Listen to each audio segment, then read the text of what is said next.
ಆತ್ಮೀಯ ಎಲ್ಲ ಪ್ರಥಮ ವರ್ಷದ ರಾಜ್ಯಶಾಸ್ತ್ರದ BA ವಿದ್ಯಾರ್ಥಿಗಳೇ, ಹಿಂದಿನ ತರಗತಿಯಲ್ಲಿ ನಾವು ಈಗಾಗಲೇ 1ನೆಯ ಘಟಕದಲ್ಲಿ ಬರುವಂತಹ 2ನೇ ಅಧ್ಯಾಯವಾಗಿರುವಂತಹ approaches to the study of political theory ಅಥವಾ ಕನ್ನಡದಲ್ಲಿ ರಾಜಕೀಯ ಸಿದ್ಧಾಂತದ ಅಧ್ಯಯನದ ವಿಧಾನಗಳನ್ನು ತಮ್ಮ ಜೊತೆಗೆ ಚರ್ಚೆ ಮಾಡ್ತಾ ಇದ್ದು, ಹಿಂದಿನ ವಿಡಿಯೋದಲ್ಲಿ ಆಧುನಿಕ ವಿಧಾನಗಳಲ್ಲಿ ಬರುವಂಥ ವರ್ತನವಾದ ಮತ್ತು ವರ್ತನೋತ್ತರವಾದದ ಬಗ್ಗೆ ನಾನು ಈಗಾಗಲೇ ತಮ್ಮ ಜೊತೆಗೆ ಚರ್ಚೆ ಮಾಡಿದ್ದು.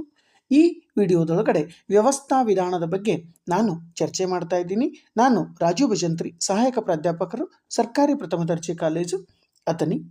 ನೋಡಿ, ಈ ವ್ಯವಸ್ಥಾ ವಿಧಾನವನ್ನು ನಾವಿವತ್ತು ಚರ್ಚೆ ಮಾಡ್ತಿದ್ದೀವಿ. ಇದನ್ನು ಸಿಸ್ಟಮ್ಸ್ ಅಪ್ರೋಚ್ ಅಂತ ಹೇಳಿ ಕರಿತೀವಿ. ಇಲ್ಲಿ ಹೆಸರು ಏನು ಹೇಳುತ್ತೆ ಅಂದರೆ ವ್ಯವಸ್ಥೆಗಳ ಬಗ್ಗೆ ಅಧ್ಯಯನ ಮಾಡೋದು ಅಂತ. ಇದರ ಅರ್ಥ ಏನು ವ್ಯವಸ್ಥೆಗಳು ಅಂತಂದರೆ, ನೋಡಿ, ಈ ವ್ಯವಸ್ಥಾ ವಿಧಾನ ಸಾಂಪ್ರದಾಯಿಕ ವಿಧಾನಗಳಿಗೆ ಪ್ರತಿಭಟನೆಯಾಗಿ ಪ್ರತಿಪಾದಿಸಲ್ಪಟ್ಟಂಥ ವಿಧಾನ ಆಗಿದ್ದು, ಈ ವಿಧಾನವನ್ನು ಜೀವಶಾಸ್ತ್ರದಿಂದ ಎರವಲು ಪಡೆದು ಅಥವಾ ಜೀವಶಾಸ್ತ್ರದಿಂದ ಪ್ರಭಾವಿತರಾಗಿ ರಾಜಕೀಯ ಪರಿಸರದ ಅಧ್ಯಯನಕ್ಕೆ ಇದನ್ನು ನಾವು ಬಳಸ್ತಾ ಇದ್ದೀವಿ. ಈ ವಿಧಾನ ಅಥವಾ ಈ ದೃಷ್ಟಿಕೋನವನ್ನು ಡೇವಿಡ್ ಈಸ್ಟನ್ ಮತ್ತು ಗ್ಯಾಬ್ರಿಯಲ್ ಅಲ್ಮಂಡ್ ಅನ್ನೋರು ರಾಷ್ಟ್ರೀಯ ರಾಜಕೀಯ ವ್ಯವಸ್ಥೆಯ ಅಧ್ಯಯನಕ್ಕೆ ಬಳಸಿದರೆ, ಮಾರ್ಟಿನ್ ಕಪ್ಲಾನ್ ಅವರು ಅಂತಾರಾಷ್ಟ್ರೀಯ ರಾಜಕಾರಣದ ಅಧ್ಯಯನಕ್ಕೆ ಈ ವಿಧಾನವನ್ನು ಬಳಸಿರೋದನ್ನು ನಾವು ನೋಡ್ತೀವಿ. ಇನ್ನು ಈ ವಿಧಾನವನ್ನು ಕ್ರಮಬದ್ಧವಾಗಿ ಪ್ರಪ್ರಥಮ ಬಾರಿಗೆ ಬಳಸಿದಂಥ ವಿಜ್ಞಾನಿ ಯಾರು ಅಂತಂದರೆ ಅಥವಾ ರಾಜಕೀಯ ವಿಜ್ಞಾನಿ ಯಾರು ಅಂತಂದರೆ ಡೇವಿಡ್ ಈಸ್ಟನ್ ಅವರು. ಇವರು ಒಂದು ಕೃತಿಯನ್ನು ಬರೀತಾರೆ, A framework for political analysis, A systems analysis ಅನ್ನುವಂಥ ಕೃತಿ 1965ರಲ್ಲಿ ಬರೀತಾರೆ. ಈ ಗ್ರಂಥದೊಳಗಡೆ ಡೇವಿಡ್ ಈಸ್ಟನ್ ರಾಜಕೀಯ ಪದ್ಧತಿಗಳ ವಿಶ್ಲೇಷಣೆಯ ಪರಿಕಲ್ಪನೆಯನ್ನು ವಿವರಿಸಿದ್ದಾರೆ. ನೋಡಿ, ರಾಜಕೀಯ ಪದ್ಧತಿಗಳು ಹೇಗಿರ್ತವೆ ಅನ್ನೋದನ್ನು ವಿವರಣೆ ಮಾಡ್ತಾರೆ. ಇಲ್ಲಿ ಪದ್ಧತಿ ಅಂತಂದರೆ ತಾವು ತಲೆಯಲ್ಲಿ ಇಟ್ಕೊಳ್ಳಿ, ವ್ಯವಸ್ಥೆ ಅಂಥೇಳಿ. ಹಾಗಾದರೆ ವ್ಯವಸ್ಥೆ ಅಂದರೆ ಏನು ಅಂತಾರೆ? ಸಾಮಾಜಿಕ ಜೀವನದ ಘಟನೆಗಳಿಗೂ ಮತ್ತು ರಾಜಕೀಯ ಕ್ರಿಯೆಗಳಿಗೂ ಇರುವ ಸಂಬಂಧವನ್ನು ವಿವರಿಸಲಿಕ್ಕೆ ಇಲ್ಲಿ ಡೇವಿಡ್ ಈಸ್ಟನ್ ಅವರು ವ್ಯವಸ್ಥಾ ವಿಧಾನ ಅನ್ನುವಂಥ ಅಥವಾ ವ್ಯವಸ್ಥೆ ಅನ್ನುವಂಥ ಪದವನ್ನು ಬಳಸ್ತಾರೆ. ರಾಜಕೀಯ ಘಟನೆಗಳನ್ನು ಒಳಗೊಂಡಂಥ ಎಲ್ಲ ಸಾಮಾಜಿಕ ಘಟನೆಗಳೂ ಕೂಡ ಪರಸ್ಪರವಾಗಿ ಅಂತರ್ಸಂಬಂಧಿತ ಹೊಂದಿರುತ್ತವೆ. ಪ್ರತಿಯೊಂದು ಘಟನೆಗೂ ಮತ್ತೊಂದು ಘಟನೆ ಕಾರ್ಯಕಾರಣ ಸಂಬಂಧ ಹೊಂದಿರುತ್ತೆ ಅನ್ನೋದನ್ನು ಹೇಳ್ತಾರೆ. ಈ ಪದ್ಧತಿ ಎಲ್ಲ ವಿಧಗಳ ರಾಜಕೀಯ ಪದ್ಧತಿಗಳನ್ನು ಒಳಗೊಳ್ಳುತ್ತೆ. ಆ ಥರ ಯಾವುದು ಅಂತಂದರೆ ಇಲ್ಲಿ ಪದ್ಧತಿ ಅಥವಾ ವ್ಯವಸ್ಥೆ ಅಂತಂದರೆ ಒಂದು ವ್ಯವಸ್ಥೆಯ ಬಿಡಿ ಭಾಗಗಳ ಪರಸ್ಪರ ಅವಲಂಬನೆ ಮತ್ತು ವ್ಯವಸ್ಥೆ ಹಾಗೂ ಪರಿಸರದ ನಡುವಿನ ಸೀಮಾರೇಖೆ ಅಂತ ಏನು ಹೇಳಿ ಕರಿತೀವಲ್ಲ, ಅಥವಾ ಪ್ರತಿಯೊಂದು ವ್ಯವಸ್ಥೆಯು ಮತ್ತೊಂದು ವ್ಯವಸ್ಥೆಯ ಜೊತೆಗೆ ಅಂತರ್ಸಂಬಂಧಿತ ಹೊಂದಿರುತ್ತೆ ಅನ್ನೋದನ್ನೇ ಇಲ್ಲಿ ವ್ಯವಸ್ಥೆ ಅನ್ನುವಂಥದ್ದನ್ನು ಬಳಸಲಾಗಿದೆ. ವ್ಯವಸ್ಥೆ ಪ್ರತ್ಯೇಕ ಅಂಗಗಳಿಂದ ಕೂಡಿದ್ದು ಕೆಲವು ನಿರ್ದಿಷ್ಟ ಕಾರ್ಯಗಳನ್ನು ನೆರವೇರಿಸಲಿಕ್ಕೆ ಅವುಗಳು ಪರಸ್ಪರವಾಗಿ ಪ್ರತಿಕ್ರಿಯಿಸ್ತವೆ, ಪರಸ್ಪರ ಹೊಂದಾಣಿಕೆಯಿಂದ ಕಾರ್ಯನಿರ್ವಹಿಸ್ತವೆ ಅನ್ನೋದನ್ನು ಈ ವ್ಯವಸ್ಥಾ ವಿಧಾನ ಹೇಳುತ್ತೆ. ಹಾಗಾದರೆ ರಾಜಕೀಯ ವ್ಯವಸ್ಥೆ ಅಥವಾ ಪದ್ಧತಿ ಅಂದರೆ ಏನು ಅಂತ ನೋಡಿದ್ವಿ ಅಂದರೆ, ನೋಡಿ, ರಾಜಕೀಯ ವ್ಯವಸ್ಥೆ ಅಥವಾ ಪದ್ಧತಿ ಅನ್ನುವಂಥ ಪದವನ್ನು ನಾವು ರಾಜ್ಯ, ರಾಷ್ಟ್ರ, ಸರ್ಕಾರ, ಅದರ ಜೊತೆಗೆ ರಾಜಕೀಯ ಘಟನೆಗಳನ್ನು ಪರಿಶೀಲಿಸಲಿಕ್ಕೆ ಅಥವಾ ವಿವರಿಸಲಿಕ್ಕೂ ಕೂಡ ನಾವು ಈ ಶಬ್ದವನ್ನು ಬಳಸ್ತೀವಿ. ಅದಕ್ಕೆ ಡೇವಿಡ್ ಈಸ್ಟನ್ ಅವ್ರು ಹೇಳ್ತಾರೆ, ನೋಡ್ರಿ, ರಾಜಕೀಯ ಅಂದರೆ ಏನು ಅಂತಂದರೆ ಡೇವಿಡ್ ಈಸ್ಟನ್ ಅವರು ರಾಜಕೀಯ ಅಂತಂದರೆ ಮೌಲ್ಯಗಳ ಅಧಿಕಾರಯುತ ಹಂಚಿಕೆ ಅಂತ ಹೇಳ್ತಾರೆ. ಇಲ್ಲಿ ಮೌಲ್ಯಗಳು ಅಂದರೆ ಯಾವುದು ಅಂತಂದರೆ ಸರ್ಕಾರ ಅಥವಾ ಒಟ್ಟಾರೆ ವ್ಯವಸ್ಥೆ ಮಾಡಲೇಬೇಕಾದಂಥ ಕಾರ್ಯಗಳು. ಅದಕ್ಕೆ ನೋಡ್ರಿ ಏನಂತ ಹೇಳ್ತಾರೆ ಅಂತಂದರೆ ಅಥಾರಿಟೇಟಿವ್ ಅಲೋಕೇಶನ್ ಆಫ್ ವ್ಯಾಲ್ಯೂಸ್, ಅದನ್ನು ರಾಜಕೀಯ ವ್ಯವಸ್ಥೆ ಅಂಥೇಳಿ ಡೇವಿಡ್ ಈಸ್ಟನ್ ಅವ್ರು ಹೇಳ್ತಾರೆ.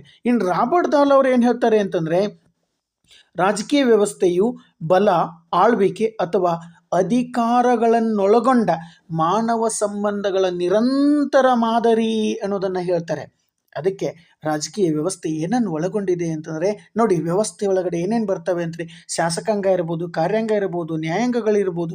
ಇವುಗಳಷ್ಟೇ ಅಲ್ಲ, ಇವುಗಳನ್ನು ಹೊರತುಪಡಿಸಿ ಮನುಷ್ಯ ಹೊಂದಿರುವಂಥ ಕೌಟುಂಬಿಕ ಸಂಬಂಧಗಳು, ಜಾತಿ ಪಂಗಡಗಳಂಥ ಸಾಂಪ್ರದಾಯಿಕ ಕೂಟಗಳು, ಸಂಘಗಳಿರ್ಬೋದು, ಪ್ರದರ್ಶನಗಳಿರ್ಬೋದು, ಗಲಭೆಗಳಿರ್ಬೋದು, ಜಾತಿ ಪಂಗಡಗಳಿರ್ಬೋದು, ಸಾಂಪ್ರದಾಯಿಕ ಕೂಟಗಳಿರ್ಬೋದು, ಇಲ್ಲ ರಾಜಕೀಯ ಪಕ್ಷಗಳಿರ್ಬೋದು, ರಾಜಕೀಯ ಪಕ್ಷಗಳ ಧೋರಣೆಗಳಿರ್ಬೋದು, ಜನತೆಯ ಭಾವನೆ ಇರ್ಬೋದು, ಇವೆಲ್ಲವನ್ನು ಕೂಡಿಸಿ ವ್ಯವಸ್ಥೆ ಅಂಥೇಳಿ ನಾವು ಕರಿತೀವಿ.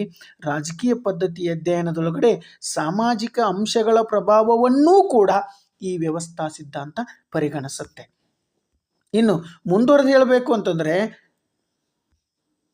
ನೋಡಿ, ಈ ವಿಧಾನ ಏನು ಹೇಳುತ್ತೆ ಅಂತಾರೆ, ನ್ಯಾಯಸಮ್ಮತವಾದ ಬಲವನ್ನು ಬಳಸುವ ಮೂಲಕ ಅದು ಯೋಗ್ಯವಾಗಿರುವ ಅಥವಾ ನಾವು ಅದನ್ನು ಕಾನೂನು ಬೆಂಬಲಿತ ಅಧಿಕಾರವನ್ನು ಬಳಸಲಿಕ್ಕೆ ರಾಜಕೀಯ ಪದ್ಧತಿ ಪ್ರತ್ಯೇಕ ಅಧಿಕಾರವನ್ನು ಹೊಂದಿದೆ. ಅದು ಹೇಗೆ ಅಂತಾರೆ, ನ್ಯಾಯಸಮ್ಮತವಾದ ಅಥವಾ ಕಾನೂನು ಬೆಂಬಲಿತ ಬಲದ ಮೂಲಕ ಜನತೆಯ ವಿಧೇಯತೆಯನ್ನು ಪಡೆಯುವ ಅಧಿಕಾರ ರಾಜಕೀಯ ವ್ಯವಸ್ಥೆಗಿದೆ. ಹೇಗೆ ಬೇಕೋ ಹಾಗಲ್ಲ, ಕಾನೂನು ಅದನ್ನು ಬೆಂಬಲಿಸಿರಬೇಕು, ಕಾನೂನಿನ ಪ್ರಕಾರ ಸರಿ ಇರಬೇಕು. ಆ ಥರ ಇರುವಂಥ ಅಥವಾ ಸಂವಿಧಾನಬದ್ಧವಾಗಿರುವ ಅಧಿಕಾರವನ್ನು ಚಲಾವಣೆ ಮಾಡುವ ಮೂಲಕ ರಾಜಕೀಯ ವ್ಯವಸ್ಥೆ ಜನತೆಯ ವಿಧೇಯತೆಯನ್ನು, ಜನತೆ ಕಾನೂನು ನೀತಿ ನಿಯಮಗಳನ್ನು ಪಾಲಿಸುವ ಹಾಗೆ ನೋಡಿಕೊಳ್ಳುವ ಅಧಿಕಾರ ರಾಜಕೀಯ ವ್ಯವಸ್ಥೆಗಿದೆ. ಈ ರಾಜಕೀಯ ವ್ಯವಸ್ಥೆ ಅಥವಾ ರಾಜಕೀಯ ಪದ್ಧತಿ ಅನ್ನೋದಿದೆಯಲ್ಲ, ಇದು ಔಪಚಾರಿಕ ಮತ್ತು ಅನೌಪಚಾರಿಕ ಸಂಸ್ಥೆಗಳ ನಡುವಿನ ಪರಸ್ಪರ ಕ್ರಿಯೆಯನ್ನು ಒಳಗೊಳ್ಳುತ್ತೆ ಅಂತ ಹೇಳ್ತೀವಿ. ಹಾಗಾದರೆ ಈ ಪ್ರಕ್ರಿಯೆಯನ್ನು, ಈ ಔಪಚಾರಿಕ ಮತ್ತು ಅನೌಪಚಾರಿಕ ಪ್ರಕ್ರಿಯೆಯನ್ನು ವ್ಯವಸ್ಥಾ ಸಿದ್ಧಾಂತ 3 ಹಂತಗಳನ್ನಾಗಿ ವಿಂಗಡಣೆ ಮಾಡುತ್ತೆ. ನೆನಪಿಟ್ಕೊಳ್ಳಿ, ಯಾವುವು 3 ಅಂತಂದರೆ, ಒಂದು ಅಂತರ್ಗಮನ ಕಾರ್ಯಗಳು ಇನ್ಪುಟ್ಸ್, ಎರಡನೇದು ಪರಿವರ್ತನೆ ಕನ್ವರ್ಜನ್, ಮೂರನೇದು ನಿರ್ಗಮನ ಔಟ್ಪುಟ್ ಅಂತೇಳಿ ಕರಿತೀವಿ. ಹಾಗಾದರೆ ಅಂತರ್ಗಮನ ಕಾರ್ಯಗಳನ್ನು ನಿರ್ಗಮನ ಕಾರ್ಯಗಳನ್ನಾಗಿ ಪರಿವರ್ತಿಸುವಂಥ ವ್ಯವಸ್ಥೆ ಇದೆಯಲ್ಲ, ಇದೇ ಒಂದು ಪ್ರಮುಖ ವ್ಯವಸ್ಥೆ ಅಂತ ಕರಿತೀವಿ. ಹಾಗಾದರೆ ಏನು ಅಂತರ್ಗಮನ ಕಾರ್ಯಗಳು ಅಂತಂದರೆ, ಡೇವಿಡ್ ಈಸ್ಟನ್ ಅವರು ಈ ಅಂತರ್ಗಮನ ಕಾರ್ಯಗಳಲ್ಲೇ ಇನ್ನು 2 ವಿಧಗಳಾಗಿ ಮಾಡ್ತಾರೆ. ಒಂದು ನೋಡಿ, ಇನ್ಪುಟ್ ಫಂಕ್ಷನ್ಸನ್ನು ಡೇವಿಡ್ ಈಸ್ಟನ್ ಅವರು ಹೇಗೆ ಭಿನ್ನ ಮಾಡ್ತಾರೆ ಅಥವಾ ಹೇಗೆ ವಿಂಗಡಿಸ್ತಾರೆ ಅಂತಂದರೆ, ಡೇವಿಡ್ ಈಸ್ಟನ್ ಅವರ ಪ್ರಕಾರ ಒಂದು ಬೇಡಿಕೆಗಳು, ಡಿಮ್ಯಾಂಡ್ಸ್, ಸರ್ಕಾರದ ಮುಂದೆ ನಾವೇನು ಇಡ್ತೀವಲ್ಲ ಆ ಬೇಡಿಕೆಗಳು. ಎರಡನೇದೇನು ಅಂತಾರೆ ಸಪೋರ್ಟ್ಸ್ ಅನ್ನುವಂಥದ್ದು ಅಥವಾ ಬೆಂಬಲಗಳು ಅನ್ನುವಂಥದ್ದನ್ನು ಡೇವಿಡ್ ಈಸ್ಟನ್ ಅವರು ವಿಂಗಡಣೆ ಮಾಡ್ತಾರೆ. ಹಾಗಾದರೆ ಏನದು ಅಂತಂದರೆ, ಬೇಡಿಕೆಗಳಿಗೆ ಉದಾಹರಣೆ ಕಾರ್ಮಿಕರು ಹೇಳ್ಬೋದು, ನಮಗೆ ಹೆಚ್ಚಿನ ಕೂಲಿ ಕೊಡಿ ಅಂಥೇಳಿ, ಅಥವಾ ನಮ್ಮ ಕೆಲಸದ ಅವಧಿಯನ್ನು ಗೊತ್ತು ಮಾಡಿರಿ, 8 ಗಂಟೆಗಿಂತ ಹೆಚ್ಚು ಕೆಲಸ ನಾವು ಮಾಡೋದಿಲ್ಲ ಅನ್ನೋದು, ಇದು ಕಾರ್ಮಿಕರ ಬೇಡಿಕೆ ಆಗಿರ್ಬೋದು. ಅಥವಾ ಎಲ್ಲೆಲ್ಲಿ ಶಾಲಾ ಕಾಲೇಜಿನ ಮಟ್ಟದ ಮಕ್ಕಳಿರ್ತಾವಲ್ಲ, ಅವುಗಳಿಗೆ ಶಾಲಾ ಶೈಕ್ಷಣಿಕ ಸಂಸ್ಥೆಗಳನ್ನ ಪ್ರಾರಂಭ ಮಾಡಬೇಕು ಅಂತೇಳಿ ಅಲ್ಲಿರುವ ಜನ ಹೋರಾಟ ಮಾಡೋದಿರ್ಬೋದು, ಅಥವಾ ಬೇಡಿಕೆಗಳನ್ನ ಇಡೋದಿರ್ಬೋದು. ಅಥವಾ ಜನತೆ ನಮಗೆ ಮನರಂಜನೆಗಳಿಗಾಗಿ ಕೆಲವೊಂದಿಷ್ಟು ಕಾರ್ಯಕ್ರಮಗಳನ್ನು, ಕೆಲವೊಂದಿಷ್ಟು ವ್ಯವಸ್ಥೆಗಳನ್ನ ಮಾಡಿ ಅಂಥೇಳಿ ಸರ್ಕಾರಕ್ಕೆ ಬೇಡಿಕೆ ಸಲ್ಲಿಸೋದಿರ್ಬೋದು. ಅಥವಾ ಸಾರಿಗೆ ಸಂಪರ್ಕಗಳಿಗಾಗಿರ್ಬೋದು. ಇವೆಲ್ಲ ರಾಜಕೀಯ ವ್ಯವಸ್ಥೆಗೆ ಸಾರ್ವಜನಿಕರಿಂದ ಬರುವಂಥ ಬೇಡಿಕೆಗಳಾದರೆ, ರಾಜಕೀಯ ಪದ್ಧತಿಯಲ್ಲಿ ಭಾಗವಹಿಸಲಿಕ್ಕೆ ಮತದಾನದ ಹಕ್ಕಿಗಾಗಿ ಬೇಡಿಕೆ ಸಲ್ಲಿಸ್ಬೋದು, ಸರ್ಕಾರಿ ಹುದ್ದೆಗಾಗಿ ಗೌರ್ಮೆಂಟ್ ಜಾಬ್ಗಳನ್ನ ಕೊಡ್ರಿ ಅಂತೇಳಿ, ಸಾರ್ವಜನಿಕ ಭದ್ರತೆಯ ಸಲುವಾಗಿ, ಅಥವಾ ಮಾರ್ಕೆಟಿನೊಳಗಡೆ ಏನಾದರೂ ಅವಘಡಗಳು ನಡೀತಿದ್ರೆ ಅದನ್ನು ನಿಯಂತ್ರಣ ಮಾಡಿರಿ ಅಂತೇಳಿ, ವಿವಾಹ, ಆರೋಗ್ಯ, ಸ್ವಚ್ಛತೆ ಇವೆಲ್ಲವನ್ನು ನಾವು ಸರ್ಕಾರದ ಮುಂದೆ ಬೇಡಿಕೆಗಳಾಗಿಡ್ತೀವಿ. ಇನ್ನು ಬೆಂಬಲಗಳಿಗೆ ಉದಾಹರಣೆ ಅಂತಂದರೆ, ಸರ್ಕಾರ ಇವುಗಳನ್ನು ಮಾಡಬೇಕಾಗಿತ್ತಂದರೆ ರಿಟರ್ನ್ ನಾವು ಏನಾದರೂ ಮಾಡಬೇಕಲ್ಲ, ಸರ್ಕಾರಕ್ಕೆ ನಾವು ತೆರಿಗೆ ಸಂದಾಯ ಮಾಡೋದಿರ್ಬೋದು, ಸಾರ್ವಜನಿಕ ಕಾರ್ಯಗಳನ್ನು ಅಥವಾ ಮಿಲಿಟರಿ ಸೇವೆಗಳನ್ನು ನಾವು ಸಲ್ಲಿಸೋದಿರ್ಬೋದು, ಅಥವಾ ಸರ್ಕಾರ ರೂಪಿಸಿರುವ ಅಥವಾ ಸಂವಿಧಾನಬದ್ಧವಾಗಿರುವಂಥ ಕಾನೂನುಗಳಿಗೆ ವಿಧೇಯರಾಗಿ ಕಾನೂನುಗಳ ಪಾಲನೆ ಮಾಡೋದಿರ್ಬೋದು, ಅಥವಾ ರಾಜಕೀಯ ಕಾರ್ಯಗಳಲ್ಲಿ ಚರ್ಚೆಗಳಲ್ಲಿ ಭಾಗವಹಿಸೋದಿದೆಯಲ್ಲ, ಇವು ಬೇಡಿಕೆಗಳಿಗೆ ವಿರುದ್ಧವಾಗಿ ಅಥವಾ ಬೇಡಿಕೆಗಳಿಗೆ ಪರ್ಯಾಯವಾಗಿ ನಾವು ಮಾಡಬೇಕಾಗಿರುವ ಬೆಂಬಲಗಳು. ಸರ್ಕಾರದ ಮುಂದೆ ನಾವು ಬೇಡಿಕೆಗಳನ್ನ ಇಡ್ತೀವಿ, ಅದರ ಜೊತೆಗೆ ನಾವು ಮಾಡಬೇಕಾಗಿರುವ ಜವಾಬ್ದಾರಿಗಳಿದಾವಲ್ಲ, ಇವುಗಳನ್ನು ಡೇವಿಡ್ ಈಸ್ಟನ್ ಅವರು ಬೆಂಬಲಗಳು ಅಂತ ಹೇಳ್ತಾರೆ. ಹೀಗಾಗಿ ಬೇಡಿಕೆ ಮತ್ತು ಬೆಂಬಲ ಕಾರ್ಯಗಳು ಕಚ್ಚಾ ವಸ್ತುಗಳಿದ್ದಂಗೆ, ರಾ ಮಟೀರಿಯಲ್ಸ್ ಇದ್ದಂಗೆ, ಅವುಗಳಿಂದ ಸರ್ಕಾರದ ಧೋರಣೆಗಳು, ರಾಜಕೀಯ ನಿರ್ಧಾರಗಳು ಬರ್ತಾವಲ್ಲ, ಇವು ಸಿದ್ಧ ವಸ್ತುಗಳಿದ್ದಂಗೆ. ಇದನ್ನೇ ಡೇವಿಡ್ ಈಸ್ಟನ್ ಅವರು ಒಟ್ಟಾರೆಯಾಗಿ ಒಂದು ವ್ಯವಸ್ಥೆ ಅಂತ ಹೇಳ್ತಾರೆ. ನೋಡಿ, ನಮ್ಮ ಬೇಡಿಕೆಗಳನ್ನು ಸರ್ಕಾರದ ಮುಂದೆ ಇಡ್ತೀವಿ, ಸರ್ಕಾರದ ನೀತಿ ನಿಯಮಗಳನ್ನು, ಸರ್ಕಾರದ ಕಾರ್ಯಗಳನ್ನು, ಸರ್ಕಾರಕ್ಕೆ ತೆರಿಗೆ ಸಲ್ಲಿಸೋದು ಹಿಡ್ಕೊಂಡು ನಾವು ಮಾಡಬೇಕಾಗಿರೋ ಜವಾಬ್ದಾರಿಗಳಿದ್ದಾವೆ. ಇವೆಲ್ಲವನ್ನು ಕೂಡಿಕೊಂಡೇ ಡೇವಿಡ್ ಈಸ್ಟನ್ ಅವರು ಬೇಡಿಕೆಗಳು ಮತ್ತು ಬೆಂಬಲಗಳು ಅಂಥೇಳಿ ಕರೀತಾರೆ. ರಾಜಕೀಯ ಪದ್ಧತಿಯಲ್ಲಿ ಅಂತರ್ಗಮನವನ್ನು ಪರಿವರ್ತಿಸುವ ವಿಧಾನವನ್ನು ಪರಿವರ್ತನಾ ಪ್ರಕ್ರಿಯೆ ಅಥವಾ ಕನ್ವರ್ಜನ್ ಪ್ರೊಸೆಸ್ ಅಂತೇಳಿ ಹೇಳ್ತೀವಿ. ಅಂತರ್ಗಮನಗಳು ಯಾವುದು ಅಂತಂದರೆ, ಹಾಗಾದರೆ ಶಾಸಕಾಂಗ, ಕಾರ್ಯಾಂಗ ಮತ್ತು ನ್ಯಾಯಾಂಗಗಳು, ಇವುಗಳಿಂದ ಮಾಧ್ಯಮಗಳಿಂದ ನಮಗೆ ನಿರ್ಗಮನಗಳಾಗಿ ಪರಿವರ್ತನೆಗಳಾಗ್ತವೆ. ಉದಾಹರಣೆಗೆ ನಾವು ಇಡುವ ಬೇಡಿಕೆಗಳನ್ನು ಕಾನೂನು ರೂಪಕ್ಕೆ ತರೋದು ಯಾವುದು ಅಂದರೆ ಶಾಸಕಾಂಗ. ಆ ಕಾನೂನುಗಳನ್ನು ಜಾರಿಗೆ ತರೋದು ಯಾವುದು ಅಂದರೆ ನ್ಯಾಯಾಂಗ. ಮಾಡಿರುವ ಕಾನೂನುಗಳು ಸಂವಿಧಾನಬದ್ಧವಾಗಿದ್ದಾವ, ಜನತೆಯ ಮೂಲಭೂತ ಹಕ್ಕುಗಳನ್ನ ಕಾಯ್ತಿದ್ದಾವ, ಇವೆಲ್ಲವನ್ನು ನೋಡೋದು ಯಾವುದು ಅಂದರೆ ನ್ಯಾಯಾಂಗ. ಅದರಿಂದ ಅಂತರ್ಗಮನಗಳನ್ನು, ಜನರ ಬೇಕು ಬೇಡಿಕೆಗಳನ್ನು ನಿರ್ಗಮನ ಕಾರ್ಯಗಳನ್ನಾಗಿ ಪರಿವರ್ತಿಸುವಂಥ ಕಾರ್ಯವನ್ನು ಶಾಸಕಾಂಗ, ಕಾರ್ಯಾಂಗ ಮತ್ತು ನ್ಯಾಯಾಂಗ ಮಾಡ್ತವೆ. ಅಂತರ್ಗಮನ ಮತ್ತು ನಿರ್ಗಮನಗಳ ನಡುವಿನ ಕೊಂಡಿಯನ್ನು ಅಥವಾ ಅದರ ಮಧ್ಯ ಮಾಹಿತಿ ತಲುಪುತ್ತಲ್ಲ, ಇದನ್ನು ಮಾಹಿತಿ ಒದಗಿಸುವ ವ್ಯವಸ್ಥೆ, ಇದನ್ನು ನಾವು ಸಂಪರ್ಕ ವ್ಯವಸ್ಥೆ ಅಥವಾ ಮಾಹಿತಿ ಒದಗಿಸುವಂಥ ವ್ಯವಸ್ಥೆ. ಜನತೆ ತಮ್ಮ ಬೇಕು ಬೇಡಿಕೆಗಳನ್ನು ಸರ್ಕಾರಕ್ಕೆ ಸಲ್ಲಿಸುವ, ಸರ್ಕಾರ ಅದನ್ನು ಒಪ್ಪಿಕೊಳ್ಳುವ, ಜಾರಿಗೆ ತರುವಂಥ ವ್ಯವಸ್ಥೆ, ಇದು ಸಂಪರ್ಕ ವ್ಯವಸ್ಥೆ ಅಂತ ಕರಿತೀವಿ. ರಾಜಕೀಯ ವ್ಯವಸ್ಥೆಯಲ್ಲಿ ನಿರ್ಗಮನಗಳು ಅಧಿಕಾರಯುತ ತೀರ್ಮಾನಗಳಾಗಿರ್ತವೆ, ಸರ್ಕಾರದಿಂದ ಬಂದಿದ್ದಾಗಿರ್ತವೆ. ಈ ತೀರ್ಮಾನಗಳನ್ನು ನಾವು ನಿಯಮಗಳು ಅಥವಾ ಅನ್ವಯಿಸುವಿಕೆ ಅಂತೇಳಿ ಅರ್ಥೈಸಬಹುದು.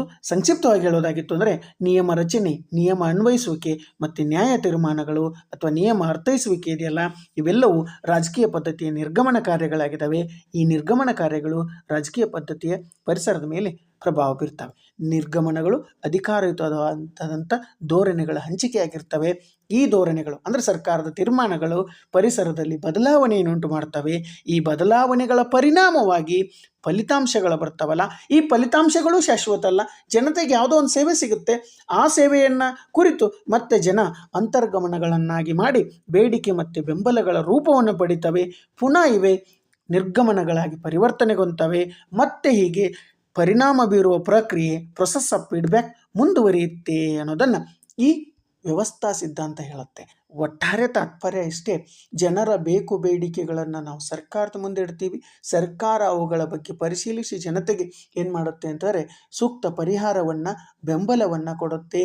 ಜನತೆ ಬರೀ ಬೇಕು ಬೇಡಿಕೆಗಳನ್ನ ಹೇಳೋದಲ್ಲ, ಅದರ ಜೊತೆಗೆ ಸರ್ಕಾರದ ನೀತಿ ನಿಯಮಗಳನ್ನ ಪಾಲನೆ ಮಾಡೋದಿದೆಯಲ್ಲ, ಹೀಗೆ ಒಟ್ಟಾರೆ ಒಂದು ರಾಜಕೀಯ ವ್ಯವಸ್ಥೆ, ಒಂದು ಸಮಾಜ ಅನ್ನೋದು ಒಂದು ಜನತೆಯ ಬೇಕು ಬೇಡಿಕೆಗಳ ಸರ್ಕಾರಕ್ಕೆ, ಸರ್ಕಾರ ಅವುಗಳ ಕುರಿತು ಕೂಲಂಕುಷವಾಗಿ ಕನ್ವರ್ಜೇಷನನ್ನು, ಪರಿವರ್ತನೆಯನ್ನು ಮಾಡಿ ಜನತೆಗೆ ಒಪ್ಪಿಸುತ್ತೆ. ಇದನ್ನೇ ನಾವು ವ್ಯವಸ್ಥಾ ವಿಧಾನ ಅಂತೇಳಿ ಕರಿತೀವಿ. ರಾಜ್ಯಶಾಸ್ತ್ರದಲ್ಲಿ ಒಟ್ಟಾರೆ ರಾಜ್ಯಶಾಸ್ತ್ರವನ್ನು ಈ ವಿಧಾನದಲ್ಲಿ ಅಧ್ಯಯನ ಮಾಡಬೇಕು ಅನ್ನೋದು ಡೇವಿಡ್ ಈಸ್ಟನ್ ಇರ್ಬೋದು, ಗ್ಯಾಬ್ರಿಯಲ್ ಅಲ್ಮಂಡ್ ಅವರ ಪ್ರತಿಪಾದನೆ. ಆದರೆ ಮಾರ್ಟಿನ್ ಕಪ್ಲನ್ ಅವರು ಇದನ್ನು ಅಂತಾರಾಷ್ಟ್ರೀಯ ಮಟ್ಟದಲ್ಲಿ, ಅಂತಾರಾಷ್ಟ್ರೀಯ ರಾಜಕಾರಣದಲ್ಲಿ ಬಳಸಿರೋದನ್ನು ನೋಡ್ತೀವಿ. ಈ ವಿಧಾನದಿಂದ ರಾಜ್ಯಶಾಸ್ತ್ರವನ್ನು ಅಧ್ಯಯನ ಮಾಡಬೇಕು ಅಂಥೇಳಿ ಇವರು ಹೇಳಿದರೆ, ಈ ಸಿದ್ಧಾಂತವೂ ಕೂಡ ಅಥವಾ ಈ ವಿಧಾನವೂ ಕೂಡ ವಿಮರ್ಶೆಗೊಳಗಾಗಿದೆ, ಟೀಕೆಗೊಳಗಾಗಿದೆ. ಏನು ಅಂತಂದರೆ, ಈ ವಿಧಾನ ರಾಜಕೀಯ ಸ್ವರೂಪಗಳ ಸೂಕ್ಷ್ಮ ಅಧ್ಯಯನಕ್ಕೆ ಸರಿ ಹೊಂದೋದಿಲ್ಲ. ಇದು ಒಟ್ಟಾರೆ ವ್ಯವಸ್ಥೆಯನ್ನು, ರಾಜಕೀಯ ವ್ಯವಸ್ಥೆಯನ್ನು ಕುರಿತು ಅಧ್ಯಯನ ಮಾಡಬೇಕಂದ್ರೂ ಇದು ಸಣ್ಣ ಪುಟ್ಟ ಸೂಕ್ಷ್ಮ ವಿಚಾರಗಳನ್ನ ಅಧ್ಯಯನ ಮಾಡೋದಿಲ್ಲ ಅಂತೇಳಿ ಟೀಕೆ ಮಾಡಲಾಗಿದೆ. ಈ ವಿಧಾನ ಐತಿಹಾಸಿಕವಾಗಿ ಸಾಮಾಜಿಕ ವಾಸ್ತವತೆಯನ್ನು ಗಣನೆಗೆ ತೆಗೆದುಕೊಳ್ಳುವಂಥ ಇಂದಿನ ಪರಿಸ್ಥಿತಿ ಬಗ್ಗೆ ಮಾತಾಡೋದಿಲ್ಲ. ಹೇಗಿತ್ತು ಅದನ್ನು ಅಧ್ಯಯನ ಮಾಡಬೇಕಂತ ಹೇಳುತ್ತೆ ವಿನಃ ಈಗೇನಿದೆ ಅನ್ನೋದನ್ನು ಅಧ್ಯಯನ ಮಾಡೋದಿಲ್ಲ. ಮೂರನೇದು, ಈ ವಿಧಾನ ತೀವ್ರ ಬದಲಾವಣೆಗೆ ಒಳಗಾಗುತ್ತಿರುವಂಥ ತೃತೀಯ ಜಗತ್ತಿನ ರಾಷ್ಟ್ರಗಳ ಬಗ್ಗೆ ಅಧ್ಯಯನ ಮಾಡೋದಿಲ್ಲ. ಇದೇನಿದ್ರೂ ಕೂಡ ಮುಂದುವರೆದ ರಾಷ್ಟ್ರಗಳ ಬಗ್ಗೆ, ಉದಾಹರಣೆಗೆ ಅಮೇರಿಕಾನೋ, ಬ್ರಿಟನ್ನೋ, ಜಪಾನೋ, ಜರ್ಮನಿಯೋ, ಇಂಥವುಗಳ ಬಗ್ಗೆ ಮಾತ್ರ ಅಧ್ಯಯನ ಮಾಡುತ್ತೆ ಅನ್ನೋದು ಇದರ ಕುರಿತು ಇರುವ ಟೀಕೆ. ಇನ್ನು ಈ ನ್ಯೂನ್ಯತೆಗಳ ಹೊರತಾಗಿಯೂ ಕೂಡ ವ್ಯವಸ್ಥಾ ವಿಧಾನ ರಾಜ್ಯಶಾಸ್ತ್ರದ ಅಧ್ಯಯನದಲ್ಲಿ ಒಂದು ಹೊಸ ಕ್ರಾಂತಿಯನ್ನು, ಒಟ್ಟಾರೆ ರಾಜಕೀಯ ಸಿದ್ಧಾಂತವನ್ನು, ರಾಜಕೀಯ ವ್ಯವಸ್ಥೆಯನ್ನೇ ಒಂದು ಅಥವಾ ರಾಜಕೀಯ ಪದ್ಧತಿಯನ್ನೇ ಒಂದು ವ್ಯವಸ್ಥೆಯನ್ನಾಗಿ, ಅದರಲ್ಲೂ ಜನತೆಯ ಬೇಕುಗಳು ಅಥವಾ ಬೇಡಿಕೆಗಳು ಅಂತರ್ಗಮನಗಳಾಗಿ ಅವುಗಳು ಪರಿವರ್ತನೆ ಹೊಂದುವಂಥದ್ದು, ಮತ್ತು ಜನತೆಗೆ ಸರ್ಕಾರದಿಂದ ಸಿಗುವ ಸೌಲಭ್ಯಗಳು ಅಥವಾ ಸರ್ಕಾರ ಮಾಡಬೇಕಾಗಿರೋ ಕಾರ್ಯಗಳನ್ನು ನಿರ್ಗಮನ ಕಾರ್ಯಗಳು ಅಂಥೇಳಿ ಕರೆದಿದ್ದಾರೆ. ಅದರಿಂದ ಈ ನ್ಯೂನ್ಯತೆಗಳ ಹೊರತಾಗಿಯೂ ಕೂಡ ವ್ಯವಸ್ಥಾ ವಿಧಾನ ರಾಜ್ಯಶಾಸ್ತ್ರದ ಅಧ್ಯಯನದಲ್ಲಿ ಒಂದು ಹೊಸ ಕ್ರಾಂತಿ ಮಾಡಿರೋದನ್ನು ನೋಡ್ತೀವಿ. ಈ ವಿಧಾನ ರಾಜಕೀಯ ಪ್ರಕ್ರಿಯೆಗಳ ಬಗ್ಗೆ ಹೊಸ ಆಯಾಮವನ್ನು ಸೃಷ್ಟಿ ಮಾಡಿರೋದನ್ನು ನಾವು ನೋಡ್ತೀವಿ. ಒಟ್ಟಾರೆ ಇದುವರೆಗೂ ನಾವು ವ್ಯವಸ್ಥಾ ವಿಧಾನದ ಕುರಿತು ಚರ್ಚೆಯನ್ನು ಮಾಡಿದ್ದೀವಿ.